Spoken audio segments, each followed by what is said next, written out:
Graça e paz, queridos, bom dia, tudo bem? Que gostoso ver a casa cheia, gente. Eu sei que a gente não se apega ao templo, né? A igreja do Senhor está em todo lugar quando nós nos reunimos. Nos reunimos também ao longo da semana, de casa em casa, os PGs voltaram com tudo. Mas como é gostoso estar aqui com vocês no domingo. Que o Senhor nos dê força e ânimo para continuarmos assim. Amém? Então vamos começar nossa série agora de março e abril. Serão 8 encontros aí, nossos aqui, para falarmos sobre 8 encontros de Jesus que aconteceram aí ao longo da história e com certeza marcaram vidas e vão nos ensinar algo, tá bom?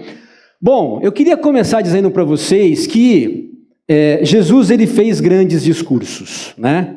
Todos nós podemos lembrar aí, por exemplo, do Sermão do Monte, onde Jesus ali mostra para todos os seus discípulos, os seus ouvintes ali, conceitos totalmente novos sobre aquilo que Deus esperava da humanidade, aquilo que ele se apresentava para o homem. Então Jesus falou sobre temas fantásticos que realmente, como Paulo disse, mudou alguns paradigmas, né? Ele não parou aí, ele também ensinou lindas parábolas.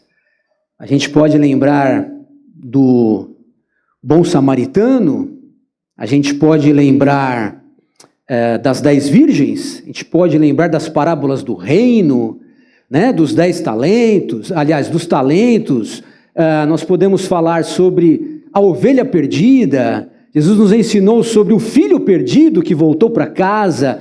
São lindas e lindas parábolas que ele usou. Ele também operou muitos milagres. Nós podemos ver e lembrar, já estudamos e recordar de quantas pessoas foram alcançadas pela cura de Jesus. Paralíticos, cegos, surdos, fluxos de sangue, leprosos foram tocados, pessoas realmente foram transformadas pelo poder de Cristo. E ele também declarou grandes verdades. Quando ele dizia, olha, a lei dizia isso, eu porém vos digo isso, e aí ele reforçava não só os valores da lei, como reinterpretava com toda a sua divindade, né? Com todo o seu poder ali sobrenatural. Mas eu quero dizer para vocês que tudo isso talvez seria em vão, ou vazio, ou menor, se ele não tivesse encontros marcantes. Porque nos encontros é que realmente nós vimos Jesus mostrar tudo aquilo que ele ensinava na prática. Então Jesus falava sobre perdão, ensinou sobre perdão, mas ele nos encontros ele perdoava. E ele ensinava as pessoas ali a terem esse encontro entre a teoria e a prática. Então, nós vamos ver então que esses encontros marcantes com Jesus mudaram a história de muitas pessoas. Vidas foram transformadas, pessoas que estavam ali sendo rejeitadas foram acolhidas, foram amadas por Jesus. Pessoas que ninguém dava nada ali, elas foram respeitadas, valorizadas. Nós vamos ver que pessoas foram libertas, vivificadas pelo poder destes encontros. Então, esses encontros com Jesus fizeram a diferença na vida daquelas pessoas e continuam a fazer a diferença nas nossas vidas. Os encontros com Jesus não pararam na Palestina do século I. Os encontros com Jesus continuaram acontecendo ao longo da história, até nos encontrar aqui, no Brasil, no século XXI. Todos nós temos encontros marcantes com Cristo. Um grande encontro salvífico, onde nós reconhecemos Ele como Senhor e caminhamos na fé com Ele. Mas nós também temos encontros diários, onde nós somos confrontados, onde nós somos confortados, onde nós somos consolados. Jesus está sempre disponível a ter relacionamentos profundos com os seus filhos. Muito bem. Nós vamos então falar sobre 8 encontros aqui. O de hoje nós vamos falar sobre um religioso em crise. E aí vocês já viram na vinheta que nós vamos falar sobre Nicodemos, nem dá para eu fazer aqui uma pegadinha. Nós vamos falar no domingo que vem sobre uma mulher carente, num poço, ao meio-dia, né? Vocês já conhecem. Nós vamos falar sobre um outro encontro com um traidor nacional que estava escondido em cima de uma árvore. Nós vamos falar sobre um encontro com um crente meio encrenqueiro que batizava lá no Rio Jordão. Nós vamos também falar aqui sobre um excluído social, né, que vivia acorrentado, e aí quando ele encontra com Cristo, ele é liberto. Um funcionário público que, olha gente, é difícil um funcionário público largar os seus benefícios, né? Mas esse cara, ele larga tudo para seguir Jesus. E por fim, uma mulher apaixonada que entrega o seu tudo, o seu melhor, para satisfazer ali aquele relacionamento e aquela intimidade com Cristo. Então eu queria convidá-los então para abrir a palavra do Senhor em João capítulo 3, para nós falarmos sobre Nicodemos.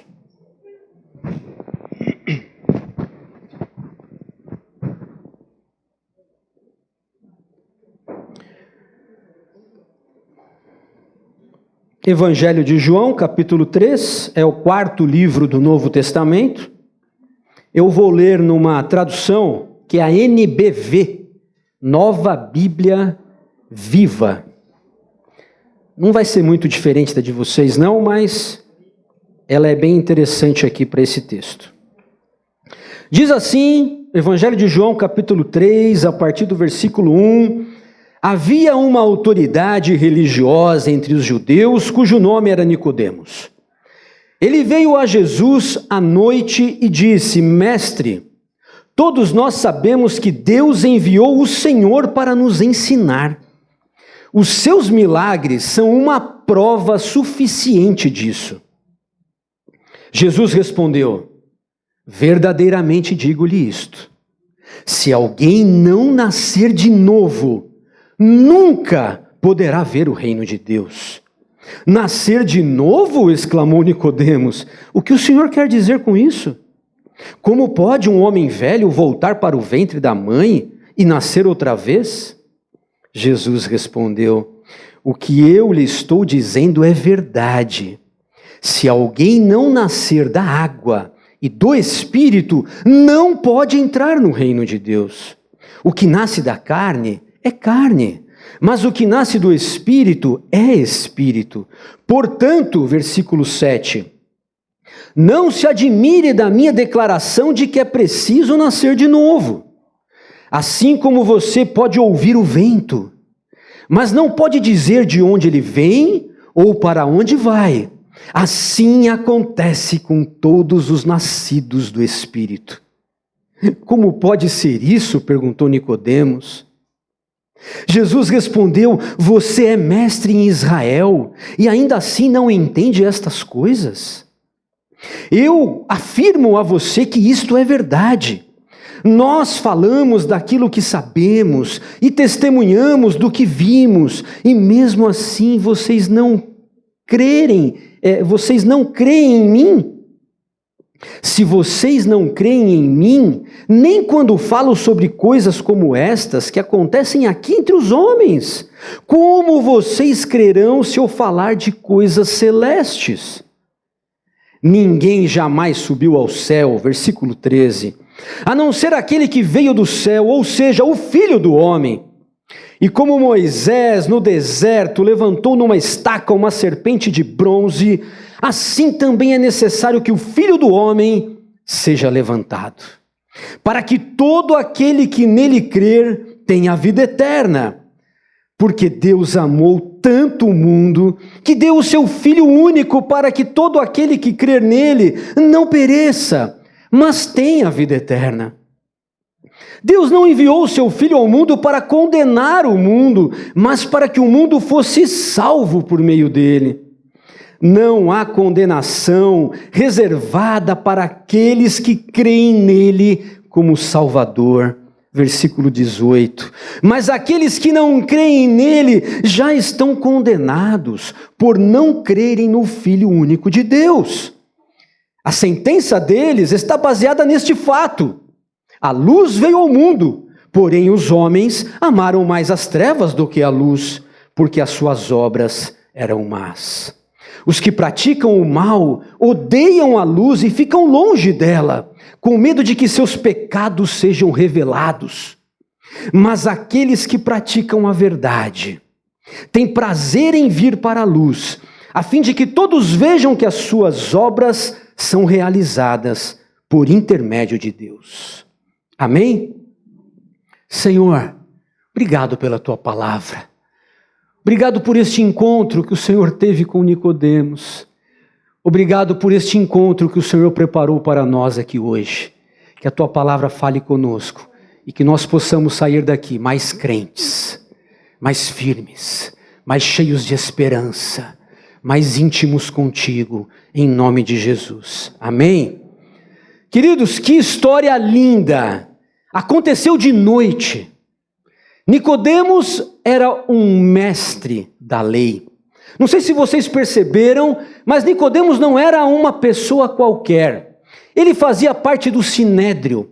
Eram 70 anciãos que legislavam sobre Israel. Eles tinham funções legislativas, eles tinham funções judiciárias.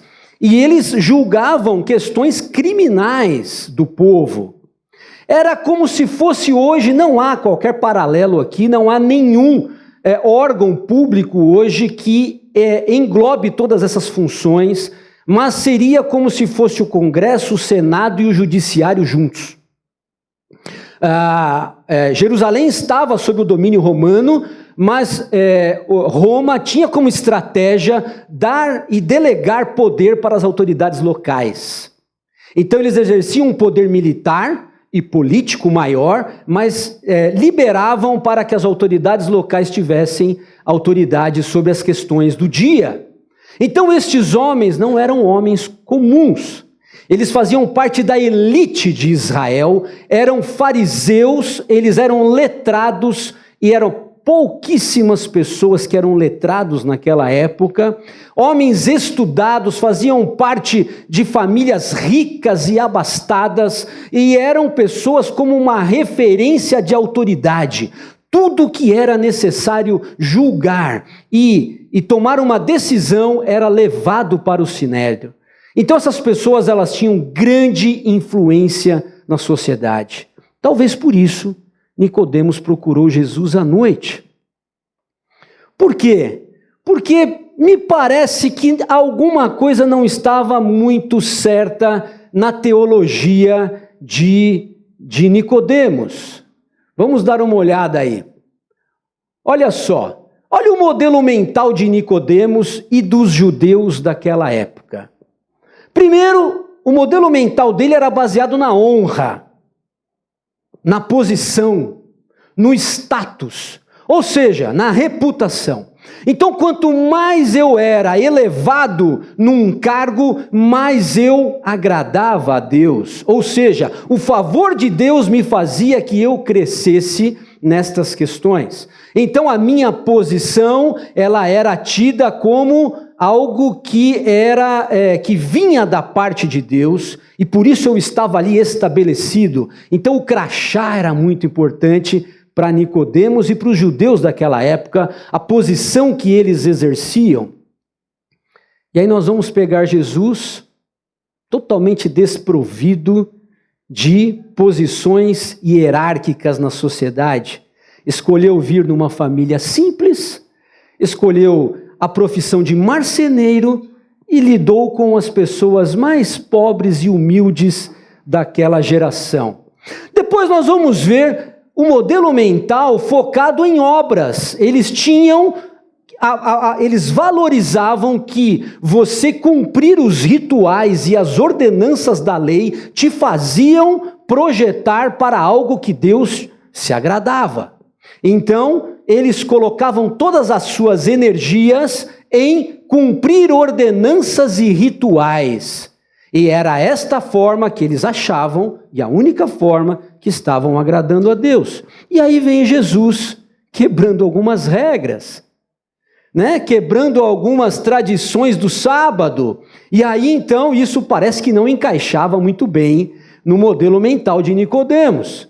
Nós vamos ver também outra característica, que eles eram muito orgulhosos nas promessas. Por quê? Porque eles eram o povo escolhido, eles eram descendência de Abraão, eles tinham toda uma linhagem, inclusive muitos ali do Sinédrio eram de linhagem sacerdotal.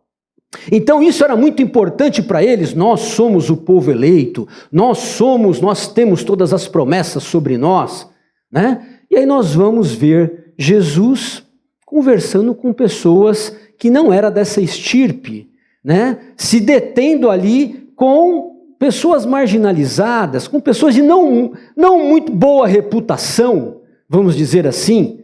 Então, o que acontecia então? Nicodemos entrou em crise. Por quê? Porque ele conhecia o batismo de João. Há um pouco tempo antes aqui nesse relato de João, nós vamos ver que os fariseus e o Sinédrio, eles enviam uma comissão para interrogar João Batista. E aí perguntam, por que você está batizando? O que você está ensinando? Qual que é o motivo aqui? Você é o Messias? Quem é você? E João Batista fala, não, eu não sou o Messias, eu só batizo com água, mas virá alguém após de mim e já está entre vocês que esse batizará com o Espírito. Esse sim é o Messias, não sou eu. Talvez Nicodemos até estivesse nesta comissão que foi visitar João Batista. Se ele não esteve, com certeza ele recebeu o relato dos que voltaram. Ele conhecia o ministério de João Batista e o batismo lá de João, mas isso não encaixava na teologia dele. Porque se eu já sou filho de Abraão, eu já sou herdeiro aqui de todas as promessas, por que eu tenho que me batizar? Me arrepender? Do quê? Sendo que eu já sou eleito. Percebem? Essa era a cabeça do judeu. Ele também contemplara os milagres de Jesus. Diz o próprio texto, falou, mestre, o Senhor tem que vir de Deus, do Pai, porque não é possível alguém fazer os milagres que o Senhor faz, não vindo dele. Então ele estava ali observando tudo o que estava acontecendo em Jerusalém naquela época. Então ele estava vendo os milagres de Jesus, mas Jesus era muito diferente do Messias que ele conhecia, que ele esperava. Então, Nicodemos estava em crise, e ele também sabia que Jesus, ele havia partido de Deus, porque ninguém faria o que Jesus fazia se não fosse um enviado de Deus. Isso gerou, então, uma grande crise em Nicodemos, que por isso ele foi procurar Jesus à noite. Por quê? Porque Jesus não se encaixava na caixinha teológica de Nicodemos. Talvez não se encaixe na sua também. Será que talvez nós estamos em crise hoje? Será que a gente aprendeu um Jesus que não é aquele que está na Bíblia? Será que nós, em alguns momentos, olhamos para o Cristo bíblico e ele é muito diferente daquilo que eu espero de um Deus na minha vida? Será que a gente também não está em crise? Será que ele também não se encaixa nos nossos modelos? Nós vamos dar uma olhada nisso, né? Será que eu preciso ter um encontro com ele, seja à noite, de dia, não importa onde? Será que eu preciso tirar algumas dúvidas com Jesus? Vamos dar uma olhada nisso então. Modelos mentais então que talvez a gente possa ter aqui, eu trouxe 4, só para a gente ver se a gente se encaixa em alguns deles, tá bom? Talvez o seu modelo mental seja um modelo mais místico. Sabe aquele que olha para a espiritualidade assim como algo muito transcendente. Algo assim que eu preciso estar em sintonia com os seres divinos e angelicais. Eu preciso entrar em êxtase, eu preciso estar totalmente fazendo as minhas orações para que eu saia desse mundo para ter um relacionamento, né, com este Jesus divino que está passeando em algum lugar aí. Talvez a nossa mente seja essa. Só que aí a gente olha para as Escrituras e a gente vê um Cristo chão de fábrica. A gente vê um Cristo botando o pé na lama. A gente vê um Cristo ali andando com as pessoas no dia a dia, comendo com eles, trabalhando com eles, pescando com os caras. Eu falo, mas espera aí, se esse Jesus é tão assim, espiritual, místico, eu preciso fazer aqui meditações constantes para ter essa relação, mas como é que Jesus estava aqui no dia a dia, comendo peixe com os caras? Não parece que fica um pouco distante do nosso modelo? Será que esse misticismo todo que a gente coloca em Cristo não entra em crise quando a gente vê Jesus trabalhando, convivendo, dormindo com os caras, passeando, andando com eles? Então a gente percebe que Cristo tem muito a ver com as coisas que nós fazemos no nosso dia a dia. Tem muito a ver com o nosso cotidiano. Ele não está num lugar distante, uma nuvem, um vento, uma fumaça passeando por aí, mas talvez ele esteja nas suas conversas da hora do intervalo da faculdade. Talvez ele esteja com você lá na hora do refeitório, lá no almoço. Talvez ele esteja com você nas reuniões da família. Presente, bem presente. Talvez o nosso modelo mental possa ser aquele motivador. Sabe aquele Cristo assim que está sempre nos motivando, todo dia eu preciso receber uma frasezinha de efeito? Sabe? Ai, gente, eu preciso entrar num grupo aí, porque tem que vir um versículo forte para mim, para me motivar. Eu preciso estar sempre recebendo aí uma palavra de ânimo, de encorajamento. Vamos ver aqui uma palavra. Sabe aquele Deus coach? Está sempre, você é forte, você pode, você é o melhor, meu filho, eu fiz você, eu parei tudo para te construir, você é o tesouro que tem no mundo, e eu preciso estar sempre recebendo essas palavras de ânimo, porque senão eu entro em crise, senão eu entro em depressão. Eu não posso ser mais um, eu tenho que ser o escolhido, eu tenho que ser o melhor. Percebe? Tem essa mentalidade. E aí nós vamos para Jesus, o bíblico, lá o chão de fábrica, a gente vai ver Jesus falando o quê? Fala, filho, vocês vão sofrer. Olha, se caminhar comigo a vida é dura. Eu não vou ter uma palavra de ânimo todo dia não. Tem dia que vocês vão chorar e vão chorar. Mas bem-aventurado quando vocês chorarem. Bem-aventurado quando vocês forem perseguidos pelo meu nome. Bem-aventurados os pobres e humildes de coração. Bem-aventurados os mansos. Percebe como o discurso e a narrativa de Jesus, ela se descola totalmente desse nosso modelo mental de que nós precisamos estar sempre sendo o nosso ego afagado. Não faz sentido. Por quê? Porque a nossa confiança, a nossa fé em Deus não está em palavras diárias, mas e sim num relacionamento perene, algo constante. Nós conhecemos a Jesus e Ele nos conhece. As suas ovelhas ouvem e conhecem a sua voz e caminham com Ele, e não se perdem pelo caminho. Talvez o nosso modelo mental seja um modelo mais monástico. Sabe aquele assim de que eu preciso me separar das coisas deste mundo? Igual os monges faziam, iam para os monastérios. Eu não posso viver aqui, eu não posso ouvir essa música porque ela não é gospel, né? Eu não posso assistir esse filme porque ele não é cristão, não sei o autor, né? Eu não posso conversar com as pessoas aí porque eles não são da minha igreja. Então eu não posso participar da reunião da família porque lá o pessoal vai ter cerveja. Então eu vou me isolar de todo mundo, porque eu sou santo, né? Eu sou uma pessoa agora religiosa, e eu preciso manter a minha reputação. Então não posso me envolver com eles. E aí a gente vai para as Escrituras, Jesus conversando com prostituta. Jesus tendo lá com os beberrões. Jesus lá no meio do casamento tomando vinho. Percebem como isso vai entrando em crise nos nossos modelos mentais? Jesus conversando lá com os políticos que eram corruptos da sua época.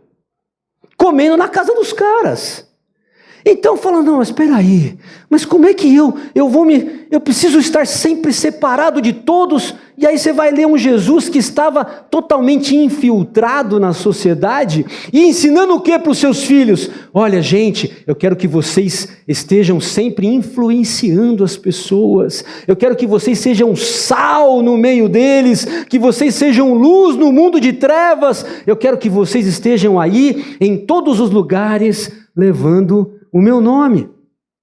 Não combina eu me separar. Eu preciso, na verdade, me infiltrar. É totalmente o contrário.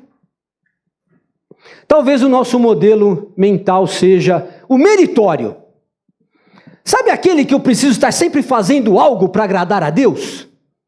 Sabe aquele que eu tô no culto de oração, eu tô em todos os projetos sociais aí que a igreja está fazendo, eu preciso estar sempre mostrando a minha produtividade, sabe? É isso que vai me levar diante de Deus e vai falar, olha, eu sou bom, Senhor, porque eu parei tudo para fazer as coisas da igreja. Então, eu vou doar sangue de manhã, eu vou cuidar das crianças à tarde, eu vou no culto à noite, e eu vou na vigília na madrugada e faço jejum no outro dia. Percebe? Será que é isso? Será que é o meu engajamento que me proporciona essa intimidade com Deus? Será que eu estou pensando nisso? Será que o meu modelo mental de Messias, de Cristo, de relacionamento com Deus é este? Porque eu quero ficar ticando várias coisas que eu vou fazendo ao longo da vida para chegar um dia lá no céu e falar, Senhor, ó, a ficha é grande, hein? Me respeita. O Senhor não está lidando com qualquer um não, hein? Aqui eu era tudo lá na igreja, fazia tudo lá, viu? Então não chega devagar comigo. Gente, muitas vezes a gente pensa isso, mas não tem coragem de falar. E aí a gente vai lá para a Escritura e vê o quê? Que tudo que deveria ter sido feito já foi feito. Que o Evangelho não se trata do que nós fazemos, mas do que Cristo fez por nós. E que tudo já foi pago, todo sacrifício já foi realizado. Que Cristo nos dá um relacionamento com Ele pela graça, não pelo que fazemos, não pelo que somos, no sentido de realização, não é isso. Porque senão ninguém de nós teria qualquer relacionamento com Deus. Então, meus queridos, quando a gente olha esses modelos mentais e vê o Cristo das Escrituras, não parece que fica um pouco descolado? Essa é a questão. É por isso que Jesus chega para Nicodemos e fala, Nicodemos, você tem que nascer de novo. Porque tudo aquilo que você idealizou sobre fé, sobre religião, sobre Deus, cara, não tem nada a ver comigo. Você tem que nascer de novo, não dá nem para reparar aí, não dá nem para botar um durex, um super bonder, não dá para corrigir, as suas fissuras são enormes, está tudo quebrado. Tem que nascer de novo. Jesus diz, ninguém pode entrar no reino de Deus se não nascer da água, que é o batismo de arrependimento, e do Espírito, que é um relacionamento com um Deus que é Senhor da sua vida. É exatamente isso que nos faz o reino de Deus. Muito bem, então, Cristo ele oferece para Nicodemos um novo modelo mental. Percebam nessa conversa. Primeiro ele vai falar que Nicodemos precisa reconhecer as suas limitações, assim como nós. Que ele precisa entender que, sendo mestre em Israel, ele não entendia as coisas simples que Jesus estava dizendo. Percebe quando Jesus confronta ele? Fala, cara, você é mestre em Israel e você não está entendendo o que eu estou te falando. Então você é limitado. Você tem doenças aí na sua alma que precisam ser curadas. Você está totalmente envolvido pelo pecado que há no coração humano. Por quê? Porque o pecado nos corrompe. O pecado nos faz achar que nós somos alguém, quando nós não somos. O pecado nos ensina que nós somos independentes de Deus e que não precisamos dele. O pecado nos ensina a autonomia. Entendeu? Eu não preciso de me submeter a este Deus. Então todos os que continuam pensando assim, não reconhecem a sua limitação. E por consequência, não renunciam da sua independência. Eles não se rendem diante do Senhor. Nós estamos vendo cenários de guerra aí todos os dias, né? Na verdade, talvez seja a primeira guerra aí em nível digital aí, né? Na velocidade aí da internet como nunca, nessa proporção. E aí, cada vez mais nós vamos ver um povo querendo dominar o outro para que o outro se renda a ele. Essa é a verdade. Mas a hora que a gente olha para Cristo e a proposta dele é que nós renunciemos diante dele, não porque ele quer nos dominar, mas é porque nós entendemos que precisamos ser controlados pelo Espírito. É esse controle do Espírito que nos dá vida. É esta soberania de Deus sobre as minhas decisões que me leva e me projeta para uma vida de sucesso. Porque eu entendi que se eu caminhar sozinho, eu estou perdido. Então esta renúncia que Jesus propõe ali para Nicodemos é necessária. Ali estava naquela conversa, você precisa se render, você precisa nascer de novo. Isso é renúncia, queridos. Nascer de novo é eu encarar de frente que as minhas propostas de vida, que os meus objetivos, os meus ideais, os meus planos, se eles não estiverem alinhados com os de Deus, eles são caminhos de morte. E eu preciso nascer de novo. Para quê? Para que os planos do Senhor sejam manifestos. E aí Jesus chama Nicodemos para um relacionamento. Percebam que a conversa vai caminhando, a narrativa vai evoluindo num sentido assim: Nicodemos, o sinédrio, cara, é legal pra caramba, mas ele não te salva. Obrigado, meu querido. O sinédrio, a posição que você tem, cara, é fantástica, mas ela não é suficiente. Então, o status que você tem na sociedade, você pode ser reconhecido pelos homens, mas diante de Deus não significa nada. Quanta gente, né? Achando que a sua posição na empresa te faz ser alguém, né? Quantas pessoas que procuram cargos e mais cargos para que sejam reconhecidos pelos outros, diante de Deus isso não significa nada. Nada. Então, qual é a proposta de Jesus para Nicodemos? Cara, você precisa ter um relacionamento comigo. Você precisa caminhar comigo dia a dia. Você precisa me conhecer melhor. Para você nascer de novo, você precisa nascer da água e do Espírito. E o Espírito sou eu. Eu é que vou te dar esse batismo no Espírito Santo. Sou eu. É desta forma que a sua natureza humana caída, que aí está toda aí egoísta, vingativa. Sabe aquela natureza nossa que não quer deixar passar nada? Aquela natureza nossa que nos leva sempre a querer se vingar, a não perdoar, a querer sobressair sobre os outros, a querer que o seu seja melhor e que o dos outros seja pior. Antes é melhor chorar a mãe do outro do que a minha. Sabe essas coisas que a gente vai ouvindo desde criança? Isso não combina com o Evangelho. Isso não combina com Cristo. Jesus tem outra proposta para nós. Então ele fala: Nicodemos, cara, eu preciso de um relacionamento com você. E aí, essa proposta de Jesus é que Nicodemos fosse um discípulo. Então ele chega para Jesus chega para Nicodemos e chama ele para mudar de fase. Fala: cara, você era um grande líder aí, religioso, mas eu quero ver você como um filho amado.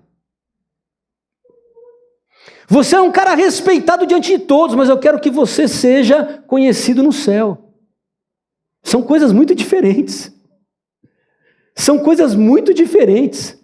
Então você é um cara aí que teve uma grande projeção aí financeira, mas eu quero que você tenha outras riquezas dentro de você, gerando vida para os outros. Então, Você tem que mudar de fase, você tem que se comprometer totalmente comigo. Não é só rituais, não é só ir à igreja, não é só frequentar cultos, não é isso. Eu quero você todo dia comigo. Eu quero você andando comigo, cheirando comigo, sabe? Suando comigo. É isso que eu quero de você, Nicodemos. Eu quero que você não seja apenas um admirador dos meus milagres. Nossa, Senhor, que milagres lindos que o Senhor faz. Não, admirador, tá cheio. Tem gente que admira até ditadores. Nossa, olha, eu não tá certo o que Hitler fez, mas eu admiro o poder de influência que ele teve sobre as pessoas, tal. A admiração não é nada, gente. A gente pode admirar até as pessoas que estão totalmente desvirtuadas da ética e da moral, porque elas vão ter características que o diferenciam. Mas Jesus não quer que Nicodemos seja um admirador. Ele não quer que eu e você sejamos um admirador. Ele não quer que a gente olhe para ele e fale assim: nossa, que palavras lindas deste mestre. Puxa vida, em algum momento eu vou estudá-lo melhor.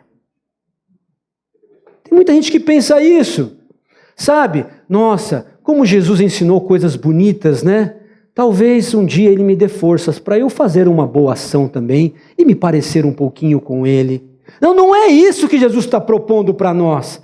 Jesus está propondo um relacionamento de dia a dia. Ele está propondo para Nicodemos e para nós que a gente faça parte do grupo dos discípulos, não dos admiradores que veem Jesus de longe.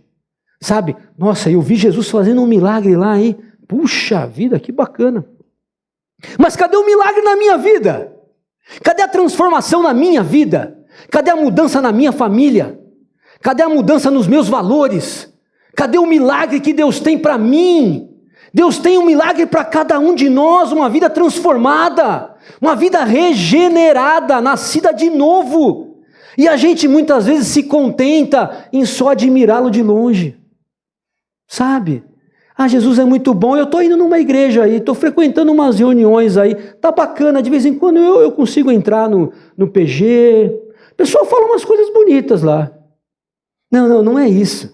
Não são coisas bonitas, são verdades que têm que mudar a nossa história. Nós temos que viver aquilo todo dia. Jesus quer nos dar vida e vida abundante. É isso, esta é a proposta de Jesus para Nicodemos. A questão é que Nicodemos não largou tudo e seguiu Jesus, como outros discípulos fizeram. Mateus, Paulo, que eram semelhantes a ele aí, nessa questão religiosa, largaram tudo e seguiram Jesus. Paulo falou: olha, eu tive tudo isso. Paulo também fazia parte do Sinédrio. Ele falou: eu larguei tudo isso porque isso não tinha valor nenhum para mim. Nicodemos não teve essa coragem imediata. É verdade. Mas ele também não rejeitou a Cristo como jovem rico, que também foi chamado para ser discípulo de Jesus. Larga tudo que tem aí, filho. Vende tudo, dá aos pobres e me segue. Lembra dessa história? Ele também foi chamado para ser discípulo. Ele falou: o jovem foi embora desconcertado, porque ele tinha muita grana e ele não queria pagar o preço desse investimento. Então, nós vamos ver que Nicodemos, ele não é nem o auge, nem o declínio. Ele não é nem um lado, nem o outro. Mas ele vai conhecendo Jesus. Aos poucos ele vai conhecendo Jesus. Por isso a gente precisa respeitar o processo de cada pessoa. Sabe? Eu já fui um cristão arrogante. Eu já fui um cristão que achava que as pessoas que não tivessem o nível de engajamento que eu tinha, não estava legal. Eu já fui um cristão que não conseguia entender as fragilidades do outro. Porque eu falava: se eu consigo, por que você não consegue? Mas eu não consigo. Você não consegue porque você não acorda cedo, porque você não ora, porque você não tem discipulado, porque você não tem devocional, entendeu? Você não jejua, você não busca Deus. E eu falava isso. Mas depois eu comecei a perceber que cada um tem uma vida. Cada um tem aquilo que Deus deu para ele de capacidade, de dom, de talento. que nós somos diferentes, que eu não posso obrigar as pessoas a andar no meu ritmo. Como tem pessoas que andam até mais acelerado que eu. Eu não sou o grande modelo. Graças a Deus. Então essa sensibilidade a gente aprende com Nicodemo. Sabe por quê? Porque passado um pouquinho, eu já estou indo finalizando aqui, ele caminhou com Cristo no seu ritmo, sabe? No capítulo 7 a gente vai ver que ele defende Jesus lá no Sinédrio. Tem lá uma situação onde os guardas foram prender Jesus. Os guardas voltaram e falaram, não dá para prender esse cara não, o discurso dele eu nunca ouvi ninguém falar desse jeito. Pô, aí os líderes falaram, mas o que está acontecendo? Nem os guardas conseguiram prender Jesus, nós precisamos parar esse cara está entrando na cabeça de todo o povo, ele está influenciando toda a massa, ele é um falso mestre. E aí Nicodemo se levanta e fala isso aí, Fala, peraí, a lei permite condenar um homem antes mesmo de haver uma audiência? Então ali ele já nós começamos a perceber que o encontro dele com Nicodemos não foi em vão com Jesus. Não foi em vão. Ele estava ali, mesmo que de longe, pensando. E no final da história, quem vai cuidar do corpo de Jesus? É Nicodemos, com José de Arimateia. Bancam todo ali o sepultamento. Cuidam do corpo de Jesus publicamente. Então percebem como Nicodemos evoluiu na caminhada dele com Cristo? Primeiro ele encontrava com Jesus de noite, escondido. Depois ele já tinha coragem, no meio de uma audiência no Sinédrio, defender Jesus. E depois no final ele fala, não, peraí, eu sou discípulo dele, eu vou cuidar do corpo dele. Publicamente todos souberam ali então que Nicodemos era um discípulo de Jesus. Ele teve a sua caminhada, ele teve o seu ritmo, e nós temos que saber ser sensíveis a isso com as pessoas, amém? Muito bem, pergunta que fica, como anda a sua caminhada com Cristo? Como anda o seu processo? Você já nasceu de novo? Você já teve esse encontro com Cristo? Já permitiu que Ele mudasse os seus valores, os seus ideais, os seus planos? Você já permitiu que Ele tirasse você do centro e Ele entrasse para reinar na sua vida? Como é que está isso? Ou você precisa ter um encontro hoje com Ele? Hoje é o dia. Todos os dias são dias até a volta dEle. Então, fiquemos atentos a tudo isso. Será que eu estou em constante evolução? Antes eu encontrava com Jesus escondido, agora eu já consigo lá na classe, na escola, falar que eu sou cristão? Não tenho mais vergonha disso? Será que quando a galera está conversando sobre alguns assuntos, eu me deixo, estar ali para defender os valores que eu acredito? Os valores cristãos, de ética, de moral? Será que numa conversa lá na faculdade sobre homossexualidade, eu vou conseguir ali me colocar de uma forma sábia, sensível, amorosa e dizer eu amo todas as pessoas que são diferentes de mim, que pensam diferentes, mas todas elas precisam ter um encontro com Cristo? Como eu evangelizo um homossexual? Eu evangelizo como eu evangelizo um heterossexual. Todos precisam de Cristo. O coração deles está quebrado como todos os nossos. Todos precisam de Jesus. Mas esse é um assunto para uma classe que nós vamos ter de escola bíblica no segundo semestre. Se preparem, tá bom? Queridos, eu queria que a gente refletisse um pouquinho. Vamos orar. Feche os seus olhos. O pessoal do louvor aqui pode subir. Vamos ficar de pé.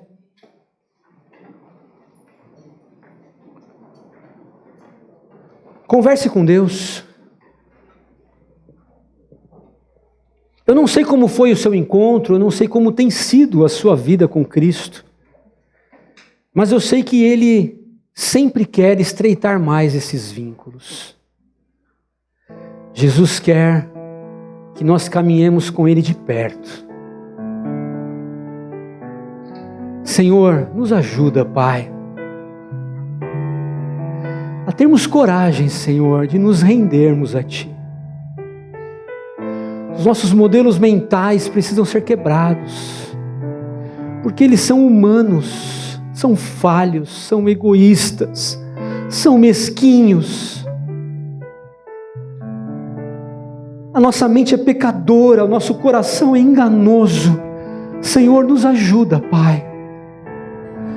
Mostra para nós, Senhor, tudo aquilo que precisa ser restaurado, transformado, vivificado. Oh, Senhor, nós não queremos Te acompanhar de longe. Nós queremos estar contigo no dia a dia. Te levar, Senhor, para o meu trabalho, Te levar para a minha faculdade, Te levar para a minha casa. Jesus, o Senhor tem que estar comigo, Pai, aonde eu estiver, fazendo o que eu estiver fazendo. Em todos os momentos, me dá, Senhor, sabedoria para colocar Jesus em todas as minhas conversas e as pessoas entenderem, Senhor, quem eu amo, quem eu sirvo. As pessoas têm que perceber não só no que eu falo, mas no que eu faço, que eu sou Teu, Senhor, que eu sou Teu filho, que eu nasci de novo. Ah, Senhor, nos ajuda cada um dos meus irmãos, a Tua igreja, Pai. E se alguém aqui não nasceu de novo, hoje é o dia que o Senhor te chama para ter um encontro com Ele marcante, um encontro de salvação. Quem gostaria de dar esse passo hoje? Todos com os olhos fechados, levante a sua mão diante do Senhor, fala: Senhor, eu quero caminhar contigo, eu quero andar com o Senhor, eu quero ser Teu discípulo, eu quero que o Senhor seja o meu Salvador. Diante do Senhor, faça esse propósito, caminhe com Ele.